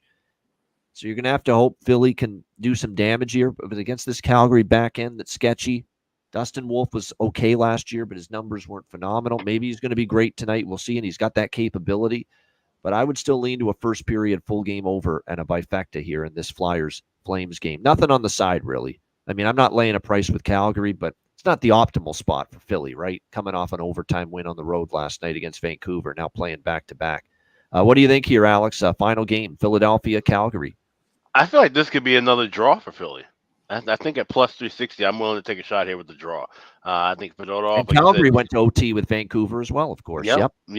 And like I said, Fedotov, I think he's, from what I've heard and what I've read in camp, that he's going to be a solid NHL backup. He's a guy that if he doesn't have to see more than 20, 25 games of action, I think the spots he gives you, he'll be, more than formidable. I don't know if he's going to be just an absolute brick wall just yet, but I think I can see this game being kind of a 2-2, 3-3, kind of a sluggish battle where they, like I said, not a lot of chances are traded, especially later in the contest. I think Philly understands the importance of just getting points on the road on these West Coast trips. Even though it's early in the year, you still have that kind of mentality that, where if this was a trip in February, just get out of there with at least a point. I think you can still see that kind of an effort tonight. So give me the draw plus 360. Yeah, I think now that I hear you say that, and I look now, of course, Flyers with an overtime game against Vancouver and their opener, Calgary with an overtime game against Vancouver and their opener, that maybe we do get a tight game. And I know last year there was no overtime games in the two meetings, but both of them were 1-goal games. Narrowly missed going to overtime. The game in Philly was 3-2 Flyers. The game in Calgary was 4-3 Flames. And by the way, the games in Calgary, the last two have gone over the total, so kind of backs up why I'm kind of leaning to the over by Fecta here. The last two meetings, Flyers and Flames, both in Calgary, both ended 4-3. What do you think here, Calder? Philly and Calgary. Yeah, I'm taking the Flames, kind of a homer on that, but I like them. I'm hoping Wolfie gets going and kind of makes a statement. I think I had a chance to see him firsthand when I was with Calgary a little bit there, and he's truly like he's a crazy quick. He's obviously undersized, but he really is he's an unbelievable goalie. So I hope he starts to find a little bit of traction in the NHL. So I'm just hoping for that. And Calgary going against a mediocre Philly team. I kind of like Calgary and the over. That gives me a plus 230 there. I could see that happening. And one thing I like about a little prop is well, maybe actually I'll save it for the bargain. So I'll wait. Yeah, I'll wait for that. So go ahead. There we go. I like it. A little tease for the audience there. He's already got the showmanship part of now being on this show as a guest down pat here. Definitely, A little little tease for the bargain bin special. Not revealing anything, not giving anything away. As far as props in this game, not a ton that I like, but again, I'll say it again with on the Connor Zary's worth a look. I like him quite a bit with, he scored, of course, a great goal in overtime. What a goal he scored in overtime against Vancouver the other night. And there's definitely value up front with Kuzmenko and with Hanzek, the two guys that are playing with Kadri.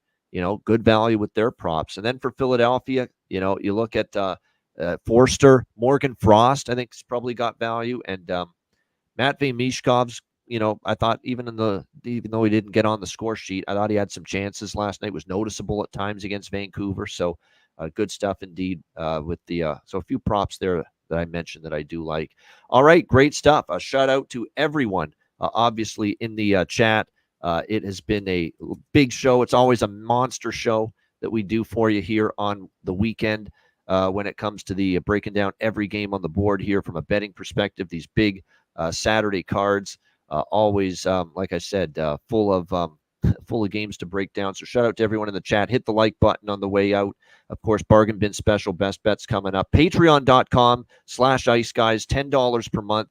Again, our daily betting card is posted there each and every day. Bonus articles, stats, and more. Of course, exclusive live betcasts as well coming up later this season that will only be available for Patreon members. So make sure, again, you sign up at patreon.com/Ice Guys, just $10 per month. And again, your $10 per month subscription also helps to ensure that the Ice Guys show isn't going anywhere and that we are indeed going to be around for the long term, bringing you this show and this great betting insight each and every day for years to come. So check it out. It's been the same price it's always been, $10 per month. It's a great bargain. Patreon.com/Ice Guys. Also, check out the Ice Guys store, iceguys.myspreadsshop.com. We've got everything in stock, all the new caps, the hoodies, the jackets. We got the cool Letterman jacket. I don't know if you guys have seen that, but definitely check all of the new items out, available now at iceguys.myspreadsshop.com.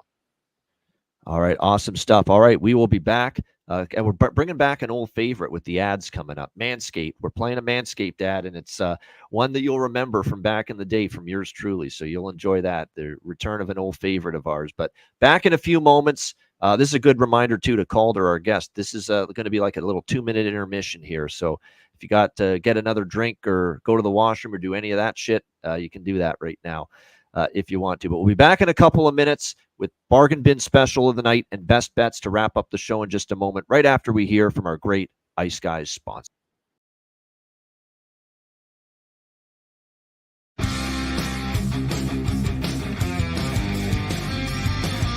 Support for the Ice Guys podcast is provided by Boston Hemp Incorporated, Manscaped, Power Play Sportsbook, Raise Your Game, tailgaters so far.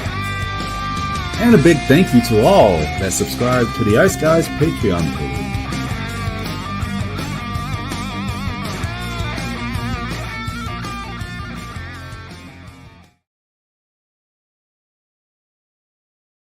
Support for the Ice Guys is brought to you by Manscaped, who is the best in men's below-the-waist grooming. Their products are precision-engineered tools for your family jewels. Manscaped's Performance Package, the ultimate men's hygiene bundle. Join over 7 million men worldwide who trust Manscaped with this exclusive offer for you, 20% off and free worldwide shipping with the promo code ICEGUYS. That's promo code ICEGUYS at manscaped.com. If my math is correct, it's about 14 million balls that you can preserve. The Performance Package 4.0 is the complete accessory package to take care of everything that is required. You've got, of course, the Lawnmower 4.0. Takes care of your facial hair and among other things. You've got, of course, the Weed Whacker. I'm approaching 40. Nose hair has become a major issue. It pisses the hell out of me. I need to take care of that shit, and the Weed Whacker can help you do that. Both of these products, waterproof and a 4000K LED spotlight for a more precise shave. And you'll also be able to take care of those delicate areas with the ball toner, with the ball deodorant, keep you smelling good, looking good, and feeling good down in the nether regions. This complete Performance Package 4.0 will take care of everything for you, for all you guys out there, and it's courtesy of our good friends at manscaped.com. So get 20% off and free shipping with the promo code ICEGUYS at manscaped.com. That's 20% off with free shipping at manscaped.com. And use promo code ICEGUYS. Unlock your confidence and always use the right tools for the job with Manscaped.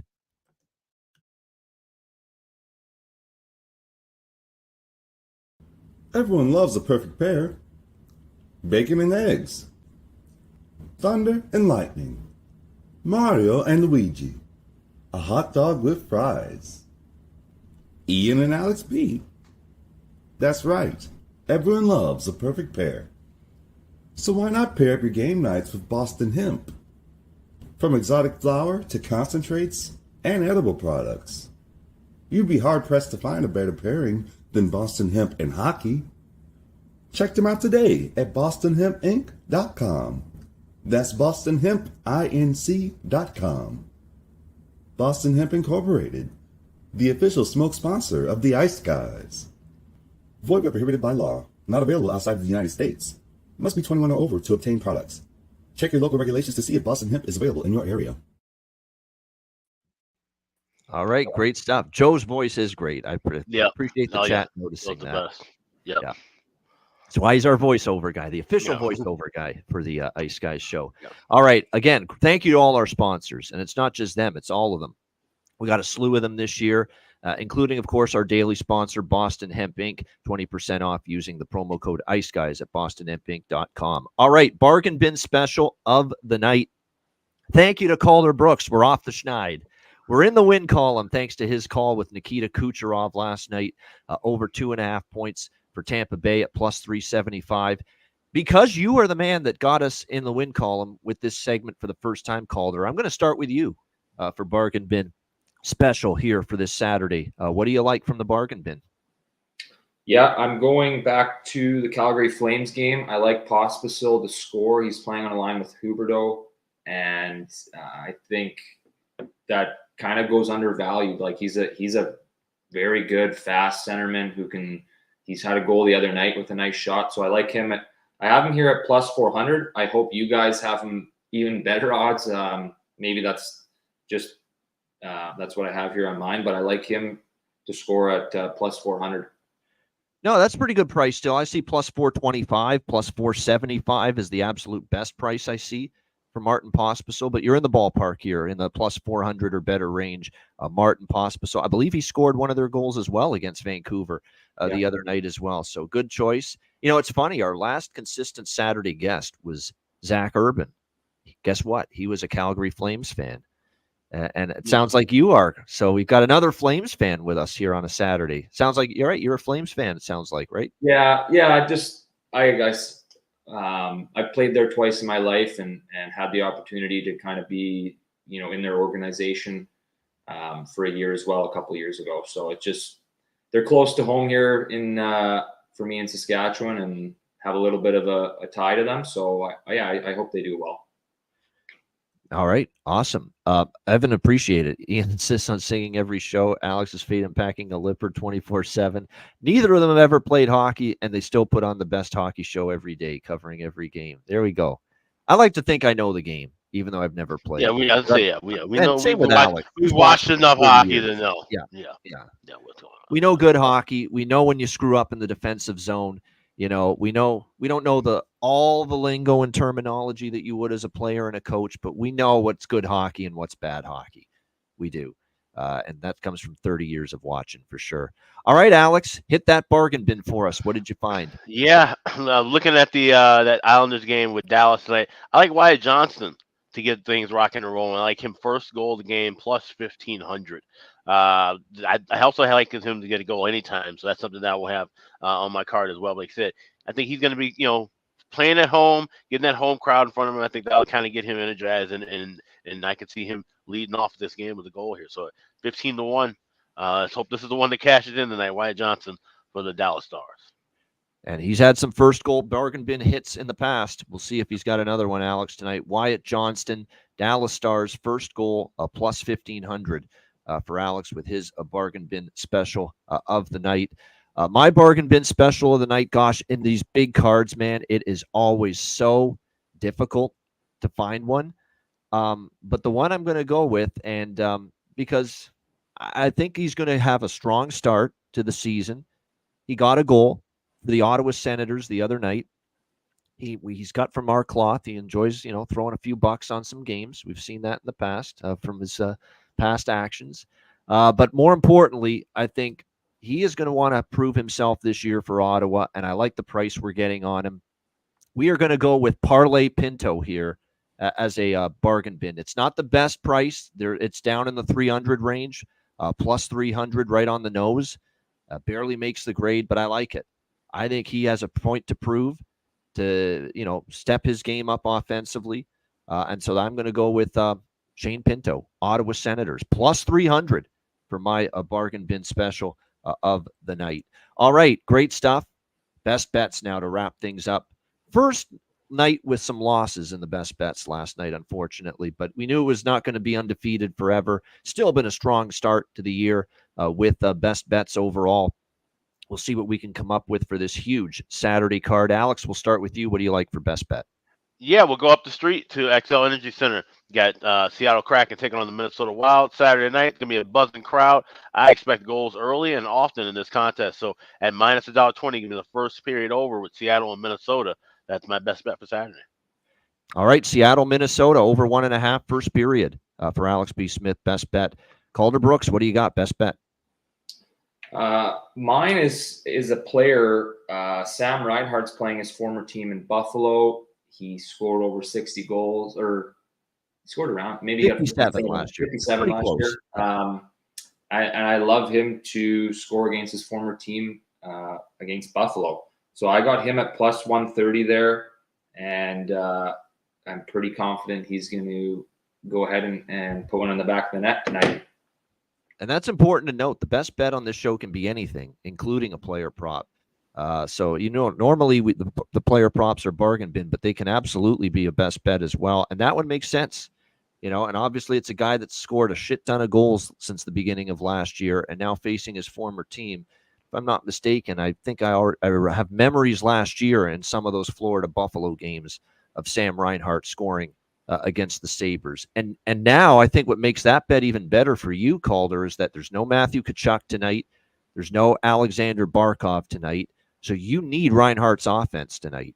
You need Bennett. You need Sam Reinhart. You need Verhaeghe.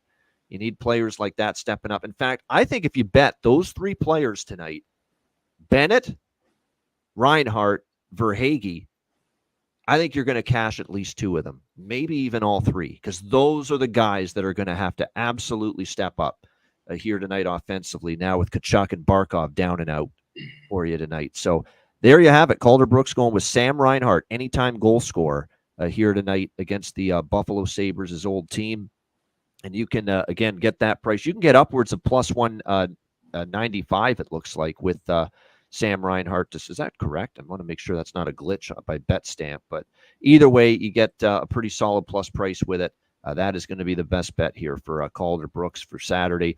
My best bet for this Saturday card, you know what? I really like that angle. I really do like that angle. And I like that they lost Thursday night against Toronto.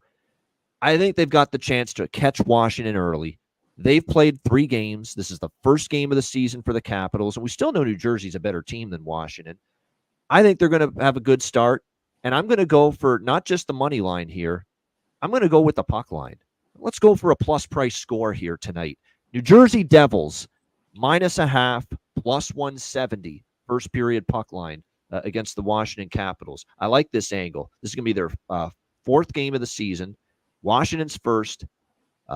A big advantage, I think, early in this game. And you've got them coming off a loss where even Sheldon Keefe said it wasn't our best game. So I like the way this sets up. New Jersey, a hot start in the nation's capital tonight. New Jersey first period puck line, -0.5, +170 against Washington. That is going to be my best bet for this Saturday NHL slate. Shout out to everyone in the chat. We appreciate it. Hit the like button if you haven't done so already. Appreciate it. It's a huge Saturday. We've got NHL, the big baseball game going on. Game 5, winner take all. Cleveland, Detroit winner plays the Yankees in the ALCS. Got a huge college football slate going on. 2 CFL games, one of boxing tonight. Boxing tonight, one of which Calder's going to be at. He's a Saskatchewan guy. He's rocking his Saskatchewan Roughriders hoodie. He'll be there tonight. BC Lions, Saskatchewan Roughriders, huge game. Yeah, it should be a fun day for sure. It's always good.